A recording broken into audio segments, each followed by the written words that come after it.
across the board to work alongside President Trump's cabinet to find and identify waste, fraud, and abuse, and they are working on that effort. Look how angry those two look. They just look pissed. From Lebanon soil after 2 weeks, as the ceasefire terms indicates. How she understood anything that guy just said is pretty remarkable. They were rarely let outside. They were shackled and placed in what they described as cages and alleged that they were not treated as human beings. I wonder what network she's from.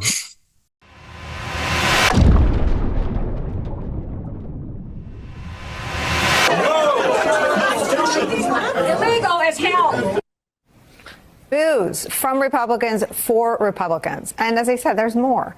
Republicans in Congress are right now facing voters in their own party and Democrats and independents who are very angry when they go home to their neighborhoods and communities and home districts. It comes after Elon Musk's slashing of the federal government programs and workforce, imperiling jobs and programs, and in some cases subsidies that their constituents have come to rely on, and rapidly intensifying and concentrating all of the power in America's system of government inside the Oval Office. The New York Times is reporting that one constituent of Texas Republican Congressman Pete Sessions cautioned him at a recent town hall by saying this, quote, "I like what you're saying, but you need to tell more people. The guy in South Africa is not doing you any good. He is hurting you more than he's helping you," he added, referring to Musk. Trump on Friday was asked about the bubbling grassroots outrage over Trump and Musk's policies. Here's what he had to say.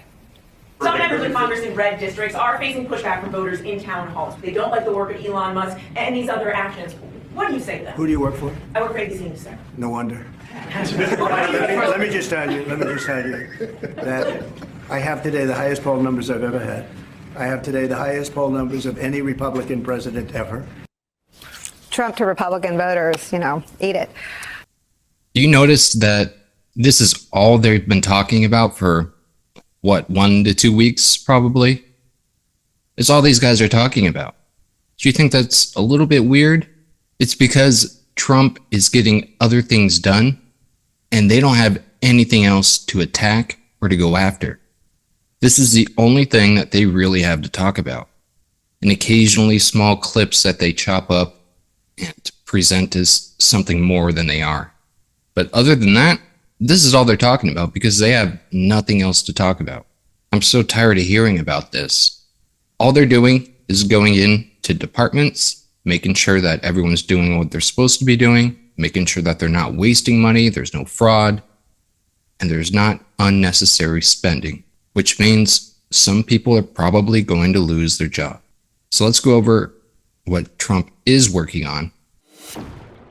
President Trump promised that America would be a manufacturing nation once again, and liberal pundits mocked him for it. But those critics were proven wrong once again. On the heels of President Trump's Oval Office meeting with Apple CEO Tim Cook last week, Apple just announced its largest ever commitment to American jobs and industry, with plans to spend and invest more than $500 billion in America over the next 4 years. For some reason, you don't hear the other networks talking about this. Why don't they focus on the positives instead of only focusing on the negatives and living in the past in the election that they lost badly?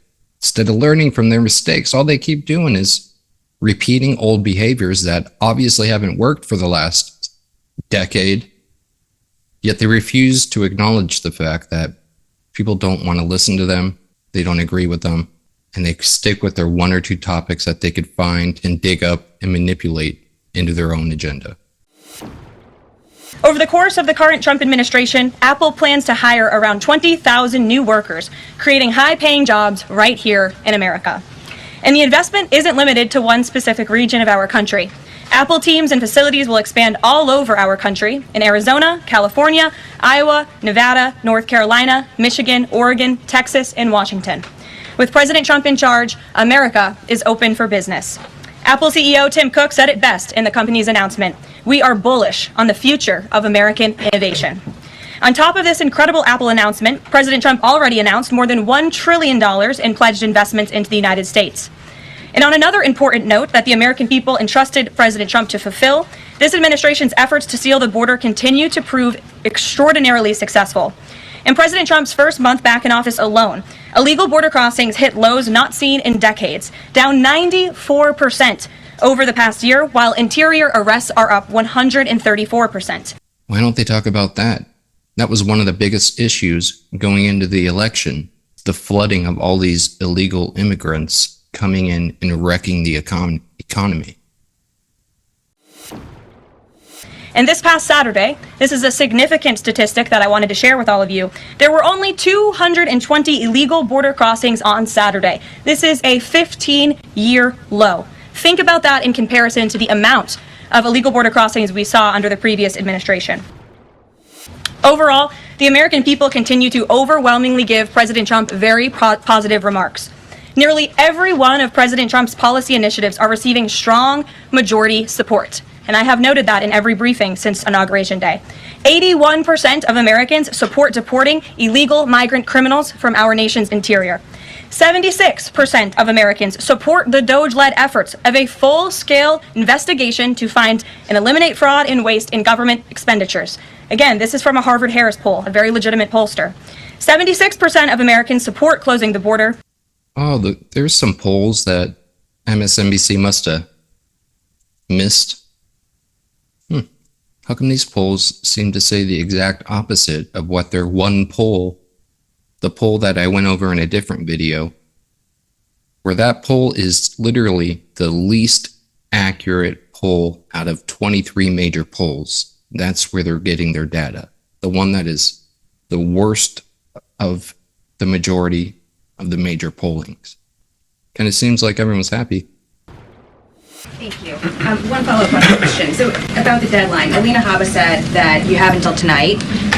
Elon Musk said a failure to respond a second time would result in termination. So is that a real deadline? Should federal workers be looking to that guidance, or should they be looking to the agency heads? Like, what is the actual deadline? So again, the agency heads will determine the best practices for their employees at their specific agencies. Again, this was an idea that Elon come up with. DOGE worked with OPM to actually implement the idea, and the secretaries are responsible for their specific workforce. And this is true of the hirings and the firings that have taken place. And we advise federal workers, unless your agency has dictated you not to respond to this email. In fact, I can announce that we've had more than 1 million workers who have chosen to participate in this very simple task of, again, sending 5 bullet points to your direct supervisor or manager, CCing OPM. I actually participated in myself. It took me about a minute and a half to think of 5 things I did last week. I do 5 things in about 10 minutes, and all federal workers should be working at the same pace that President Trump is working and moving. We have a country to save, and we want this federal government to be responsive to the needs of the American people who re-elected this president to have historic, massive reform, and that's what the intention of this idea is. There you go. That's all they're doing. They're trying to make sure people are doing what they're supposed to be doing. They're not punishing anyone. As long as they're doing what they're supposed to be doing and their role has a purpose that benefits the country, they have nothing to worry about. If they get let go, there's probably a good reason for it. And if they choose to resist for political reasons or stance, then that's on them. If they don't want to do what they're asked, which is crazy that that's even negotiable. Most places you go to work and they tell you to do something, you have to do it. It's not like an option. But as long as they do what they ask, they have nothing to worry about. Yet, these other networks nonstop continue to talk about this topic like it's this horrible annihilation of rights. It's illegal. And there's no progress. It's unpopular, which is clearly not true. DOGE called for the naming of a DOGE administrator. Who is the DOGE administrator? So the president tasked Elon Musk to oversee the DOGE effort. There are career officials and there are political appointees who are helping run DOGE on a day-to-day basis. There are also individuals who have onboarded as political appointees at every agency across the board to work alongside President Trump's cabinet to find and identify waste, fraud, and abuse. And they are working on that effort every day. So is Elon Musk the administrator? Look how angry those two look. They just look pissed. I can assume that they're from one of the hater networks, MSNBC or CNN or something, ABC. And notice what they're talking about. That's all they have to talk about is DOGE and these cutbacks, because they can't attack anything else right now because he's making progress. And the real polls that are actually accurate are showing the exact opposite of what their polls are showing. So the majority of people are actually happy and supportive of what he's working on. So they don't want any of that getting into their networks, and they have nothing else to talk about because he's making progress. Karoline, two questions for you. One related to Guantanamo Bay, the other to the White House Correspondents' Dinner. I wanted to get your response to some Washington Post reporting of the migrants who stayed over at Guantanamo Bay for the last 2 weeks. They told the Post they were rarely let outside. They were shackled and placed in what they described as cages and alleged that they were not treated as human beings. Does the White House have any response to those conditions? At Guantanamo Bay? It's a promise the president campaigned on, that if you invade our nation's borders, if you break our country's laws, and if then you further commit heinous, brutal crimes in the interior of our country, like raping and murdering innocent, law-abiding women and girls, and committing heinous acts of violence, then you are going to be deported from this country, and you may be held at Guantanamo Bay. These are criminals we are talking about. Don't forget that. I wonder what network she's from. Another whiny little brat over in the corner. And it's mind-boggling that she's asking questions about people that are coming into the country, raping and murdering people, and she's concerned about how comfortable they are on the way out. Like, what? Sure. So U.S. consumer confidence fell this month the most since August of 2021. What is your message for Americans who are concerned about the impact of things such as tariffs on prices? Yeah, sure. Well, thank you for that question. It's obviously an important one. The president campaigned on reigniting the Trump economy and fixing the mess that was created by the previous administration. We know they created an economic and an inflation nightmare for the American people, and I'm not going to stand up here and lie to you like my predecessor did about the state of our economy. We understand there are people that are hurting, and this administration is wholeheartedly committed to ensuring that those individuals see relief in price reductions, in tax cuts, and in less regulations that are burdensome on their household and their businesses. And the president and this entire administration are focused on that every day. I can go through the very long list of economic actions this president has taken. I know you work for Bloomberg, so I'm sure you're well aware of them, but I can assure the American people that the president is very much focused on bringing down the cost of living crisis in this country that was created by the previous administration. I just have a quick follow-up. Is the president planning on whipping any folks to...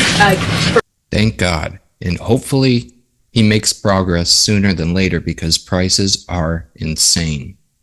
The cost of living is insane.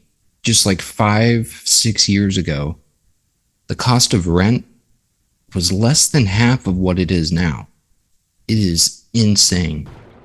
Sure, go ahead. Thank you. So, what guarantee that Israel will withdraw from Lebanon soil after 2 weeks, as the ceasefire terms indicates? How she understood anything that guy just said is pretty remarkable. Congressman McCormick, a Republican from Georgia, tells us he's worried it's too rapid for real people to adapt to. And he says he's concerned that it could come off as discompassionate, in his words, that it could risk undercutting the strong message that he feels you're trying to send about the need to cut government waste. Well, I think that was one comment from one senator, and I think, as I cited in my opening remarks in the poll, the most important people are the American people, and 77% of Americans at home support a full investigation into the waste, fraud, and abuse that the federal government has been spending their tax dollars on. So that's the people the president cares about most, and that's why we're fulfilling this pledge. And again, it should come as no secret to anybody. The president campaigned on doing this. So good and difficult to argue with. She calls you out on your bullshit. She knows her facts. Like, I would never want to argue with this woman. Oh my God. There's all the progress Trump has made so far, what he's working on, and what the other networks will never tell you about.